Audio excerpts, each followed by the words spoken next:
from that moment on, what carried me to this day is that listening to my heart voice. And that's part of why I speak on and write and teach leading with love, because that's where truth comes from. Not only about yourself, but about the relationships you have and about seeing people for who they are is connecting to your heart. Can you achieve extraordinary results while making the world a better place? I'm Bruce Temkin, and together we'll explore how. Welcome to Humanity at Scale, Redefining Leadership podcast. Join me as I speak with visionary leaders and top experts to uncover the secrets of humanity-centric leadership. Ready to rethink leadership? Let's dive in. Hello, and welcome back to Humanity at Scale. Every once in a while, a question comes along that forces us to rethink what success really means. Every leader at some point faces a moment that quietly asks, is this really the life I'm meant to be living? My guest today, Genevieve Piturro, knows that moment well. Early in her career, she was thriving in television marketing until a single question from a little girl in a shelter changed everything. That encounter became the spark for the Pajama program, which over the past 24 years has delivered more than 8 million new pajamas and books to children in need. Genevieve is a TEDx speaker, a 7-time Amazon bestselling author, and the founder of a movement built on one deceptively simple idea, that love and purpose can scale. Her story reminds us that some of the most profound transformations in leadership start not with a strategy, but with a question. Genevieve, welcome to the show. Thank you, Bruce. So nice to be here with you. Awesome. Well, early in your career, you spent more than 2 decades in television marketing, a high-energy, competitive world focused on ratings, deadlines, and results. Before we get into the turning point in your story, I'd love for our listeners to understand what that chapter of your life was like. Sure.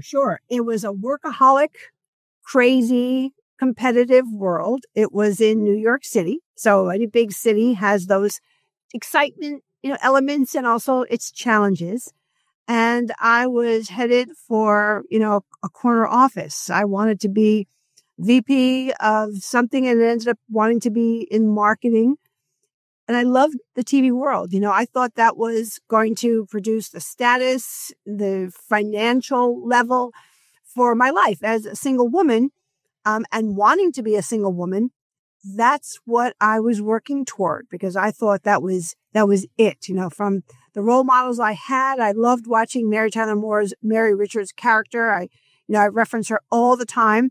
She had an exciting life, and I'm the first of 4 from a very traditional Italian family. You get married, have kids, and that was not what I wanted. I wanted that fast life. Interesting. Well, I think you once said that climbing a ladder that was leaning against the wrong wall. I think that's a quote I got from you somewhere, right? When did you start to realize that the wall might not be the right one for you? It was all in one moment, because I can tell you in one moment, amidst that crazy life, I was sitting in my apartment and I heard a voice in me and pointing to my heart, because back then, I never thought that there was another voice but my head. But I heard this quiet voice, but very audibly, I heard it ask me a question out of nowhere. And that question whispered to me was, if this is the next 30 years of your life, is this enough? And Bruce, that stopped me cold. I had never second-guessed my path.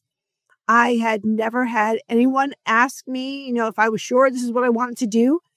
That question hit me so hard because it was out of the blue. Yeah, I love that because a lot of the things that I try and teach in Humanity at Scale are based on a foundation of reflection, right? That the world moves really fast, and oftentimes we're just responding to the things around us, going in a direction. But that's like a moment of true reflection that allowed you to live your better life. Do you have other habits of reflection, or was that just sort of out of the nowhere?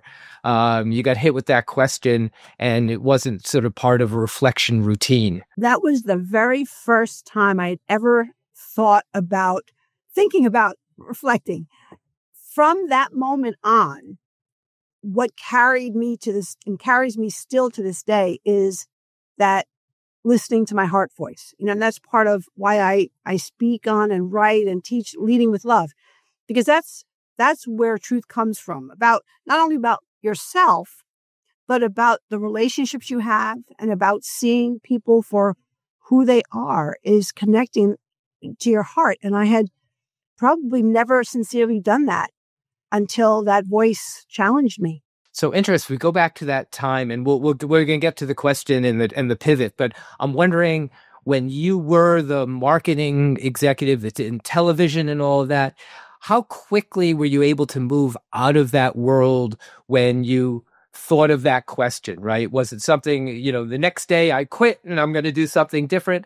Or how did you make that transition into your better self and the new world that you went into? It was difficult and it was ugly. No, I didn't jump because it scared me. It did. I mean, I had a mortgage. I had bills that were being paid. I had a plan. Everybody knew my plan. My family, my friends, my coworkers, it was just, I broadcasted that that's what I want. That's the track I'm on. And the idea that I was rethinking that, to me, felt very weak and very unsteady and, crazy. And was that just a weak moment? What does that all mean? So I did nothing until I took course of action that was also led by my heart. And I followed that. But I didn't tell anyone for a long time what my next step was. I was doing that in hiding. It's interesting. So in these moments where we rethink sort of something that we believe to be true about ourselves, it's easy to start believing that is coming from a sense of weakness, right? That am I just sort of copping out from the direction that I know I want because I'm not strong enough to actually keep going, right? It has to introduce a whole bunch of doubts. But thankful for so many young kids around the world, it didn't keep you from moving. I teach this. There's something outside us that we think is outside us, and it's the voice that's in us. It's not dependent on other people or anything that anyone else asks you to do. It's not about their reaction to what you're doing, their questions for you, or their relationships with you. It's first and foremost your relationship with your heart, your true purpose that's in there, it's in your heart and you're in your soul. Awesome. Well, let's talk about the movement you built. You founded the Pajama program more than 20 years ago, and it's touched the lives of hundreds of thousands of children across the country. You've also wrote a wonderful book, Purpose, Passion, and Pajamas, where you tell the story of how it all began, including one moment that changed everything. For listeners who may not know, can you give a short overview about what Pajama program does today and how it grew from that first unexpected spark? Well, after I heard that, is this the next 30 years of your life? Is this enough? I realized in that flurry of emotion that there was something missing, something emotional missing. I wasn't emotionally connected to my work. And I immediately remembered seeing news clip of police and social workers taking children out of a home that was supposed to care for them, and they were being hurt in that home. And I called the police and I asked them what happens to these children. And they told me about the emergency shelters that they bring them to in the hopes of finding, at least a temporary, safer place for them. And I called those places and I was welcomed in to read at night. I asked if I could read to these children at bedtime. I don't know why, but things lead you to the next path when you're deciding to follow, that little instinct. And I went in and I read to these children time and again. And they're always different because the emergency shelter was only for a day or two, but their situation was the same. They were hurt, they were afraid, they were alone, and they were wearing the same clothes they'd been brought in by police and social workers. And I read to them at night, and they were so quiet, and they were so afraid, of course. And they were trying to get to sleep in the cots and futons when it was bedtime in those clothes that were so tight and soiled. And they were so frightened on top of that. And that was just like a stake in my heart to see this picture of them trying to get comfortable. And so I brought pajamas the next time I went to read, and I gave them out to the children. And one little girl was so deathly afraid of me. She wouldn't take anything. She'd been quiet all night. And finally, when I gently went back to her after everyone else had theirs, knelt down and tried to show her that these were for her, she could keep them. Did she want to feel her pajamas? Didn't she want to take her pajamas? She leaned in and she asked me timidly, "Miss, what are pajamas?" And Bruce, that was the moment that whatever hadn't crashed down around me, crashed down around me. And it was a real reckoning moment with me and what I had done for the past decades and what I was going to do with the rest of my life. That's an amazing story. I think we all live in a little bubble, right? Where whoever we are, we understand the world through what we have and what we've done. And suddenly you were able to see the world through the eyes of a little girl who changed everything for you. So how did that moment propel you into the pajama program? And what is the pajama program doing for kids like that? Well, back to your question about how fast did I do everything. The only thing I did fast was make appointments to go and read to these children. And I still didn't tell anyone what I was doing because, like I mentioned, I have a mortgage. I have a life. What am I supposed to say? I'm going to give everything up because all day and all night I want to buy pajamas and books for these children. But that's what I wanted to do. So I tried to hide it as best I could. Didn't do a very good job of it. But I wanted to bring books and pajamas and read to these children at night. And when I finally opened up to a girlfriend who was also on the fast track, she thought I was crazy. And that set me back because I was hoping to find, a little allies support. I told me I was crazy. And so I clammed up again and just did it on the sly. And, I was failing at work. I was doing so poorly. People were wondering, who is this person who used to be Genevieve, the workaholic? What is she doing? And she's messing up. And I didn't know what to do. And finally, I did start to tell people, and they weren't all like that girlfriend. They wanted to help, and I could breathe again. And I did quit, and I did try to get part-time work, and I did have a lot of financial problems. And I did spend all my money buying pajamas and books. And finally, some influential people heard of it, magazines, Parenting Magazine, and Oprah invited me on the show, and soon morning shows, and people just thought this little idea, and they taught me, and so did the children, meant love. It was a whole way of living and leading with love instead of the boss I was training to be and the bosses that I had. This was, everybody had to help me. I needed help. I had to say, I don't know. I had to ask for ideas. It was so foreign to the corporate world that I was in that, Pajama program is now going to be 25 years old. We just upped the name to Beyond Bedtime because the sleep part now is very important. We're all missing out on a good sleep, and these children, need it 10 times more than we do because of what they've been through. So it's pajamas and books and bedtime routines to hopefully get them to sleep. And it's a beautiful way to, I hope, point leadership from the old traditional ways to opening up our hearts and leading our teams with empathy and compassion. And by listening more than, we're giving orders. And there's a whole philosophy that I've built because I've seen it work. I've seen the difference. And 4 years ago, I passed the baton after being the executive director for 20 years. And now I speak and write about leading with love. That's awesome. Now, you said the change begins when you finally listen to the voices you've been ignoring or been repressing a little bit, right? That happened to you. If you think about other leaders or other people who may not be leaders who have those voices in them, what helped you trust that instinct that they can learn from and figure out whether those voices are something you should follow? Because I imagine you can't just follow every voice you hear in your head. Not your head. I talk about the voices in your heart. The head battles them, but the ones in your heart, and the older we get, the better we are at pushing them down because we have many, many more voices and reasons to quiet what we really want to do because we've been trained and we have followed one way. So the people that we know off the top of our head, Oprah, Richard Branson, Brene Brown, Simon Sinek, there are so many people we all know who are out there who are telling us, what the truth is about what voice we are to listen to if we want to have a relationship, not only with our true self and make ourselves live a meaningful life, but with others.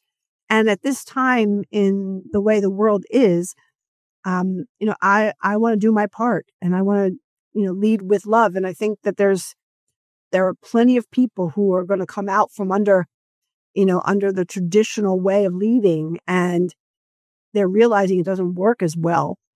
And they're looking for ways to build relationships and to find a way in. As uncomfortable as it might be at the beginning, it works. Now I want to talk about leading with love. I think that's something that certainly my listeners would say resonates with a lot of the topics that we have on the podcast. Yeah. You often say that love is not a soft skill. It's a leadership strategy, right? That's powerful reframing. And it sits at the heart, I think, of your philosophy. So what does lead with love actually mean to you in practice? The one thing I would say is being honest, a leader being honest to say, I can't do this alone. As much as I was raised being a boss and wanted to be a boss and make the rules, the truth is I can't do it alone. I can't build this company alone. I can't scale. I can't raise the bottom line alone. And I think when you realize that and you embrace that, the next question is, okay, how do I invite others who have the same vision, who want to know more, who want to help, who have the same aligned purpose? How do I do that? And then it's asking for help. It's listening. It's looking for teammates rather than subjects, So I think once you realize you can't do it alone and that it's more fun not to do it alone, you're opening your heart up to inviting others in. And that's the thing. People want to be invited in. Nobody wants to push their way into a boss's office. Nobody wants to push their way into anybody's heart. You want to be invited in and you want to be welcomed and you want to share and you want to be asked for your opinion and to be part of what you're building. Everybody wants to be part of something that we can build to great success. So it's a lot of things you talk about are sound powerful elements of being collaborative, right? Mm-hmm. And but I think that love has even more of an emotional component, right, than just being collaborative. So if you were to think about leaders that you've seen that are leading with love, how do they look differently than just sort of another leader who may just be open to collaboration? The leaders I'm thinking about, I'll say Richard Branson and Oprah, they laugh a lot. They bring joy into the work setting. They set aside time for laughter and silliness, and they inquire about how you're doing, one-on-one. They invite you in to talk about things that might borderline personal. Maybe you're having a bad day. COVID taught us that. We didn't know, until we started asking and finding out what was happening that would affect your work, your work habits at home.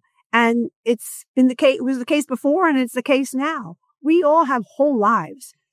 So I think the interest in how someone's genuinely doing as a whole person, I think finding ways to bring everyone together, laugh and share, whether it's a game day, whether it's an outing, whether it's an impromptu lunch for everyone, whether it's the leader scheduling one-on-ones.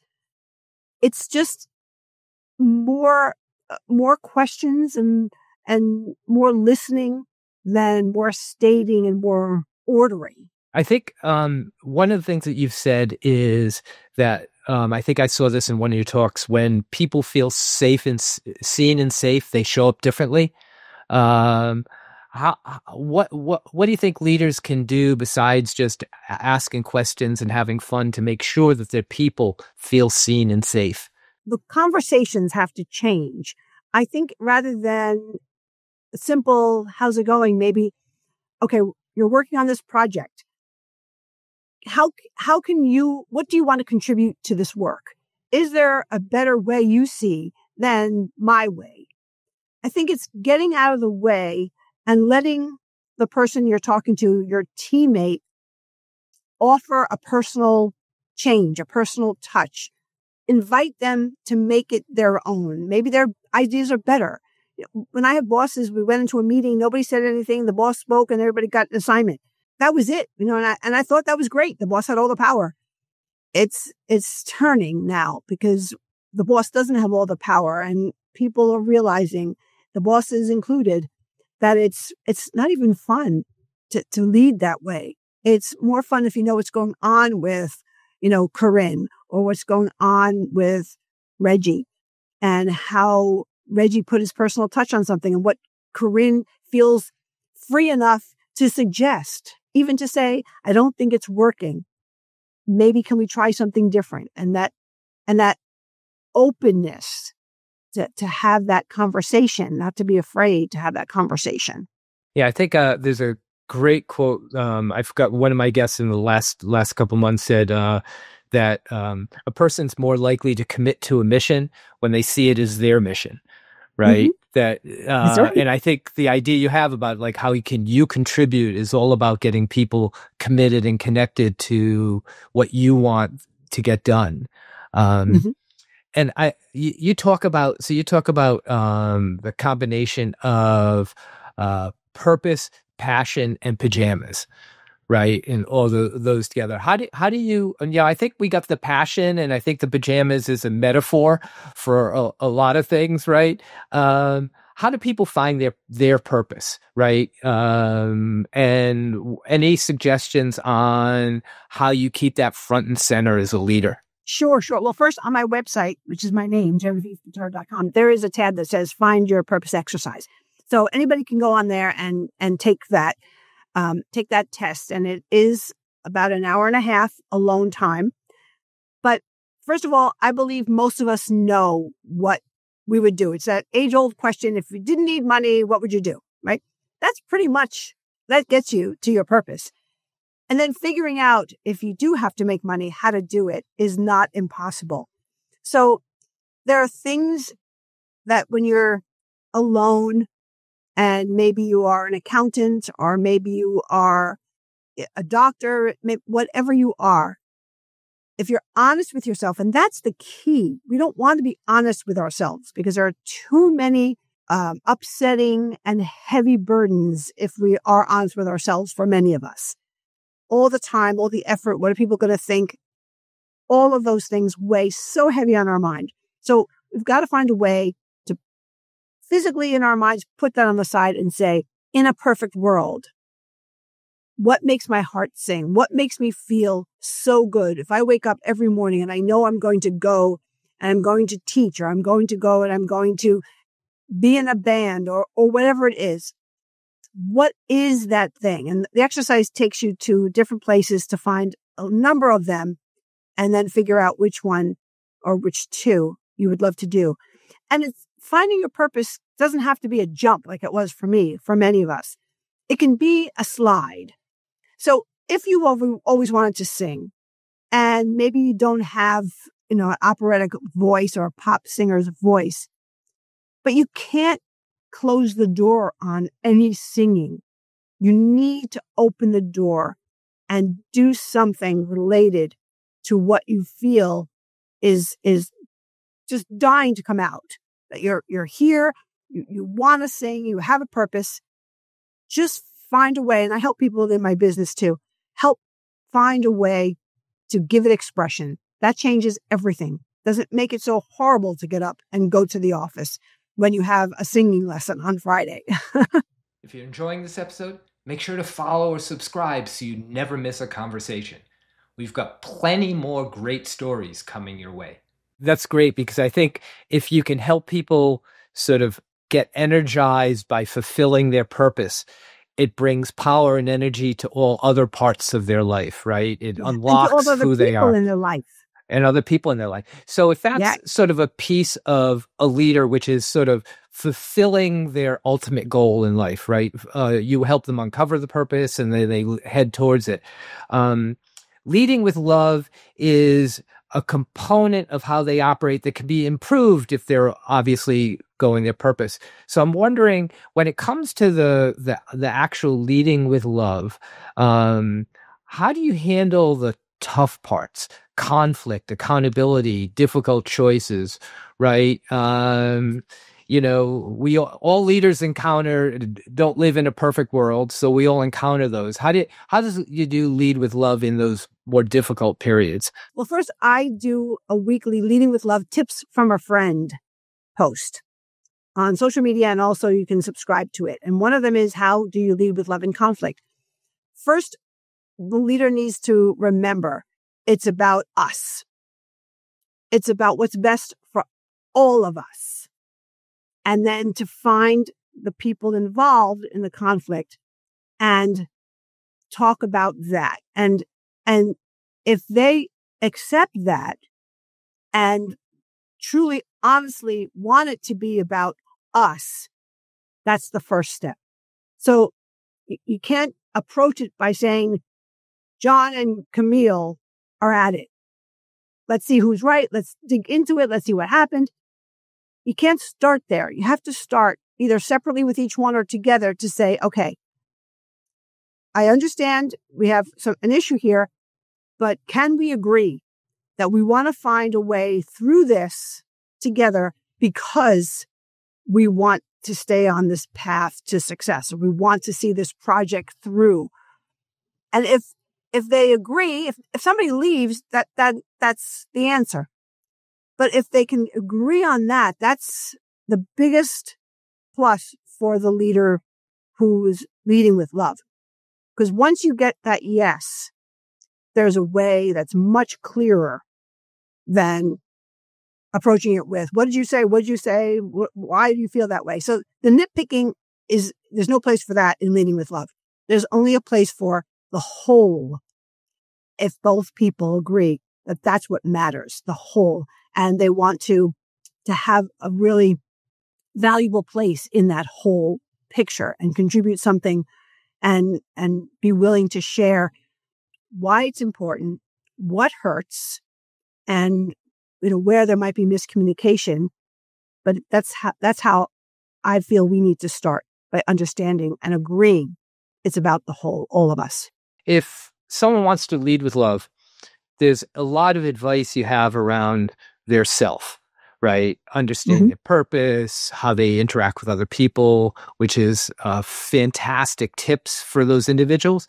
If you're leading in a large organization, are there ways that you can sort of embed structure and process so that lead with love goes beyond just what that individual leader does, so that an organization, for instance, can lead with love? Within the organization, you can start something on maybe a Thursday or a Friday, an extended lunch, maybe a 2-hour lunch, and people can sign up to share their love, their hobby. Maybe somebody can give a golf lesson. Maybe somebody can bring in an instrument, but to share something that's meaningful to them, that's outside of work, that they want to share. And everyone's invited and lunch is free. That to me is a fun, easy way to introduce people to each other in a new and different way, to laugh, to feel. Music brings people closer to their heart. Laughter does as well. Learning something, like how to play a guitar or how to play golf or anything that somebody is an expert at, that opens a different part of us than we usually have open at work. So that's one of the ideas that I have. I think, obviously, a lot of companies are giving back. There's a lot of work that they're doing to ask their employees, where do you want us to give? Because that's a beautiful way for the organization as a whole to represent their love piece of what they're doing, is to give outside of the organization. And that's been happening, which is heart-opening, heartwarming. And I think the one-on-ones are really important. I don't think enough leaders yet are taking the time to sit with someone and it's not a formal evaluation at all. It's more of a cup of coffee. It's more of a, are there things you'd like to do that we have overlooked or that you'd like me to know and hopefully find a place for you to do those things. It's the one-on-ones. People want to be seen. Someone told me a long time ago, people would rather have a pat on the back than a raise. Debatable, but I get it. And I don't think that there's been enough of any of those things in the last 5 years. Absolutely agree. I think the pat on the back and the small recognition are critical for intrinsic needs, right? We oftentimes focus on extrinsic needs instead of who the people are, and intrinsic needs include a sense of meaning and purpose, right? That's one of the core of that. So as you think about like an organization that is scaling, let's say even go back to your Pajamas project, right? Something that starts small and then becomes bigger and bigger over time. Maybe even thinking about something becoming as big as like a large Fortune 50 company with global operations. How do you make love scale? First, you invite everybody in. So what I did was I said, I don't know how to do this. Who has some ideas? And at every step of growth, that's what I said. I said, okay, I need ideas. How do we do this? And I think that goes for any company, whether it's a nonprofit, whether it's profit, they're all businesses. There's always the business aspect of everything you're doing if there's a penny involved. And I think if you have a grand vision and a grand idea and other people can jump on, but they don't know how you're going to do it, be honest. Just say, let's figure this out. We're at level 5. We want to get to level 10. Open to ideas. Open to ideas. I mean, that's a phrase that I never heard in corporate. Open to ideas. No idea is bad. Just yell them at me. I'll write them down. Let's talk about it. And you know what? There are a lot of people that have better ideas than you. Yeah. So I also want to go back to the sort of the beginning of your transition, or I wouldn't say your transition, you're bringing your shift into following your purpose. The story seemed to start with one simple act of kindness, right? How do you think small human gestures like that can ripple out to create systemic change? You never know what you're really giving when you're giving a piece of yourself, whether it's in a gesture, if it's something physical that you're giving, if it's time. You don't always know where the other person is. They might look hungry. They might look like they're wearing clothes that don't fit. So you give them something that fits. You give them, a piece of your sandwich. You don't know. And I had no idea what the pajamas were doing. And I learned quickly it had nothing to do with the clothing. It had nothing to do with the material. It had to do with love. It had to do with giving these children comfort at a vulnerable time when they wouldn't even be able to express that's what they needed. But in time, that's what we were giving and we are giving. And I couldn't sit at every bedtime and make sure they fell asleep. That was the closest I could get. And I believe they felt someone there at bedtime when they were in those comfy, warm, new pajamas. And rarely does the person we're giving know how to tell you that. No, they don't always say, thank you for that sandwich. I've been really hungry for days and I'm sitting here and nobody noticed me. And all I get, is crumbs, and your whole sandwich or your half a sandwich means the world to me. And I just want you to know that. That's not what happens most of the time. And, and it's happening. It's happening. And if you're doing it with a full heart, it'll be received with a full heart. And at some point, they don't have to tell you it, but you'll know that something will tell you in you. Keep doing this. It's got a ripple effect. And you may never know that. You just have to believe. Yeah, it's interesting. There's something called a prosocial paradox, which there's a lot of research studies that show that when you reach out to someone, to help them or to connect with them, you underestimate the positive impact that they see in it.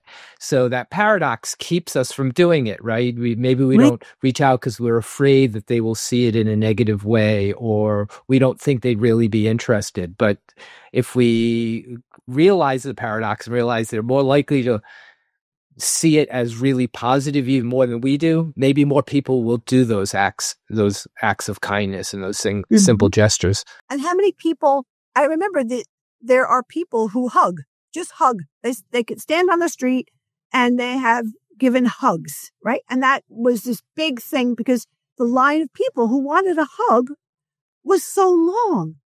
And I know I try to remember that every time I hug, I want to be the last one to let go. And sometimes people will say, and I'm sure it's happened to you, it happens to people who hug, that was a really nice hug. Wow, how unusual that somebody felt it so deeply that it clearly moved them. And then when they say that, it moves something in you. And I think it changes your day. Well, I want to sort of shift now a little bit to just, looking ahead a little bit. You often ask the question, and we talked about that earlier, is this enough? And you've written that purpose doesn't retire, right? It's thinking that there's always more, right? How has your own sense of purpose evolved as you step back from day-to-day leadership at the Pajama Project and are thinking about what you want to do next in the world? Well, the reason that I passed the baton 4 years ago, after 20 years of being the executive director of Pajama Program, I knew that there was a message, and I didn't know the world was changing the way it did at the time. But something in me said there are reasons that this leading with love is necessary now. I felt that personally. I wanted to show how different it can be, your whole life can be, when you go from boss to leader, and when the people around you are not looking at you as a boss, but are inspired by you and who want to support you and aren't just doing it begrudgingly because they need the money and quietly looking for another job and talking about you behind their back. And I think about those days in the corporate world. That's what a lot of people were doing, including me. And as I grew Pajama Program, people would ask me, how did I do it? How can they help grow it even more? And I realized that people want to be engaged and they want to be part of something bigger than them. It doesn't mean it's nonprofit work. They just want to be part of an organization that's growing and doing something valuable and serving in some way. Every company is serving or needs to serve. It doesn't matter if it's nonprofit or not. And people willingly will serve if they feel connected, if they feel like their purpose aligns and that they're inspired to stand with you. So I saw the bigger picture and I wanted and hoped that I could affect more in people who have dreams and who want to make a change and who aren't living a fulfilled life and who aren't keeping something quiet in them that they really want to let out. If they didn't have a support, a cheerleader, I wanted to be that person and I wanted to teach and show as an example. Okay, I'm not going to tell you it was a piece of cake, but I did. But I'm going to tell you it's the best life I could ever have dreamed of. That's awesome. And a great place to transition into my closing questions. And these are a set of questions that I ask all of my guests. The first one being, what's one leadership skill that you think will become even more important in the future? Besides leading with love? No, leading with love can be it too. I thought for you, I thought it was a little bit of a softball. I think that I've just begun to scratch the surface with trying to show people the difference. So definitely leading with love, being more empathic. I mean, Brene Brown started it a long time ago. I keep saying the same names, but Richard Branson does it and has fun. But I think leaders need to have fun, need to bring fun into the workplace. Now I'm going to give you a special power. If you could wave a magic wand and immediately make things change, what would you do to make organizations more humanity-centric? Find a way to invite people to bring their passion project to the office for a certain time. So like I said before, maybe every Thursday or Friday or Monday, there's a 2-hour lunch and people can bring their dog or people can bring their electric piano and something that brings people together for laughs, for cries. Maybe somebody's a comedian, somebody's a storyteller, share, your most embarrassing moment or the advice, the best advice you've ever had, but spend 2 hours together and let people share. And what's one final piece of advice you'd like to leave with our listeners? Listen more than you talk. And when you talk, ask a question, a really good question. Like at a networking event, ask something. I used to start meetings with a question, and the popular ones included, what's on your bucket list that would shock your family and friends? Oh, that's a great one. So I'm going to take the opportunity to ask you, what's on your bucket list that would shock your family and friends? I've always wanted to spend a considerable amount of time in another country. I'm Italian, been to Italy. Maybe it would be Italy, live there for a year. Live somewhere new and exciting and figure it out. Figure it out for a year. And I've always said, wouldn't that have been a great law that we all had to move every 5 years? And, even if we stayed in the United States, just move somewhere and figure out a new life and new people and, learn how to do it. Yeah, that'd be great. Get us out of our bubble and see people for the truly unique set of people they are. That'd be great. And finally, you mentioned some opportunities for people to learn more about your work, but where can our listeners go deeper into the ideas that you champion? Sure. My website, GenevievePiturro.com. And of course, there's pajamaprogram.org. Genevieve, this has been fantastic. I really appreciate not only you joining me here today, but for your body of work and what you've contributed to the lives of so many people. Thank you, Bruce. Thanks for giving us a platform to share. It's a valuable experience. Thank you. Well, I hope you enjoyed our conversation with Genevieve. Now let's dive into the after show, a segment where I'll reflect on the key takeaways from this episode.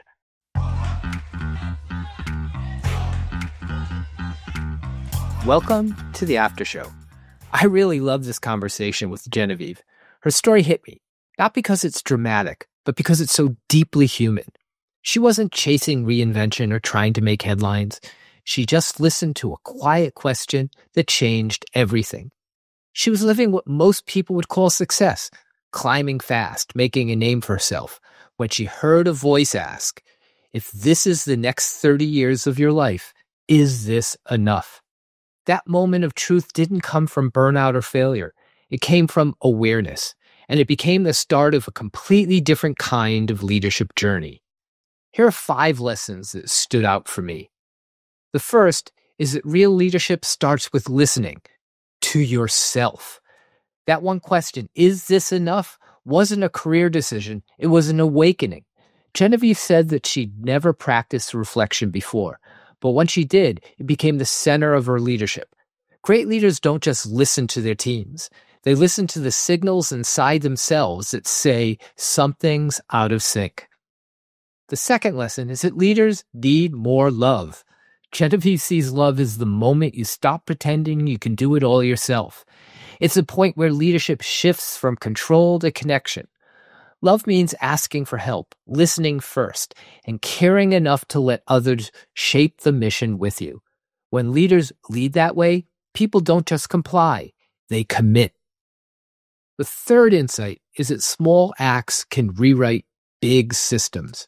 The story about the little girl who asked, "What are pajamas?" is unforgettable.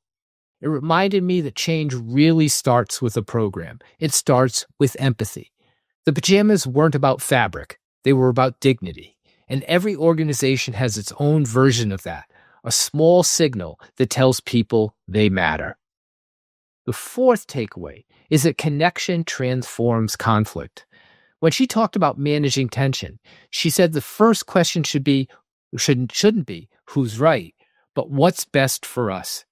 That reframes disagreement from a power struggle into shared purpose. It's a behavioral pivot any leader can use tomorrow, and it's how love turns into alignment. And the final lesson is that purpose doesn't end, it evolves. After two decades leading Pajama program, Genevieve stepped back to let others lead. She said she wanted to go from being the boss to being the teacher. That's such a powerful description of legacy. Purpose isn't a chapter that closes. It's a voice that keeps finding new ways to speak. When I think about Genevieve's journey, I'm reminded that leadership isn't about driving faster. It's about listening deeper. Sometimes the biggest changes start not with a plan, but with a pause. So I'll leave you with this. If someone asked you the question that changed Genevieve's life, is this enough? How would you answer? And if you looked around your own world and heard a quiet voice ask, what are the pajamas? What small act of humanity is waiting for you to notice? That's it for now. I hope you enjoyed this episode. And remember, you are the flame that can spark humanity at scale. One decision, one conversation, one moment at a time. Thanks for tuning in to Humanity at Scale, Redefining Leadership podcast. Remember, true leadership isn't only about achieving short-term results. It's about creating a lasting, positive impact on all of the people you touch. Join me next time as we uncover more insights and strategies for humanity-centric leadership.